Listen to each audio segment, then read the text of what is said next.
चलो स्टूडेंट्स, तो देखो, ऐसे कुछ क्वेश्चंस है एचसीएफ एलसीएम का, जहाँ पे तुम्हें ऐसे नंबर देके फंसाया जाता है जहाँ पे तुम्हें अचानक फैक्टर्स मिलते नहीं है। तो चलो मैं बताऊंगा उसको आसानी से तुम कैसे फाइंड करोगे।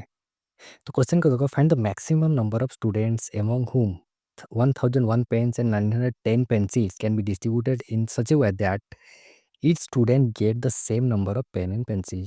ठीक है, तो 1001 और 910 पेंसिल को ऐसे डिस्ट्रीब्यूट करना है ताकि मैक्सिमम नंबर ऑफ स्टूडेंट को सेम पेन और पेंसिल मिल सके। यानी कि हमें क्या एक ऐसा नंबर निकालना है 1001 और 910 के अंदर जो कि इन दोनों को कंप्लीटली डिवाइड कर सके।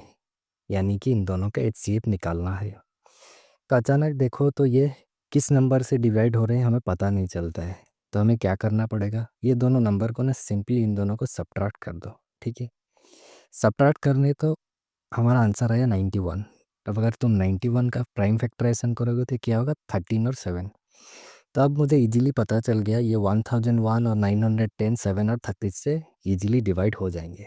तो जब तुम 1001 का प्राइम फैक्टराइजेशन करोगे तो चलो इसको पहले हमें तो पता चल गया ये 7 और 13 से डिवाइड हो गए।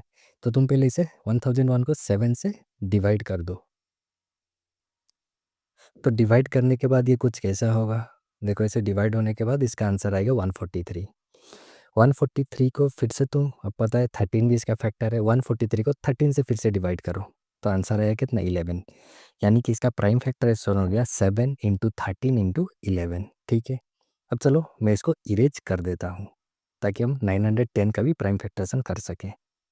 910 को देखो हम पहले 91 का कर चुके हैं, यानी कि 13 इंटू 7। और 910 क्या होता है, 91 इंटू 10। तो देखो 91 का तो 13 इंटू 7 हो गया, 10 का क्या होगा 5 इंटू 2। तो 910 का भी प्राइम फैक्टराइजेशन बहुत ही आराम से हमने कर दिया।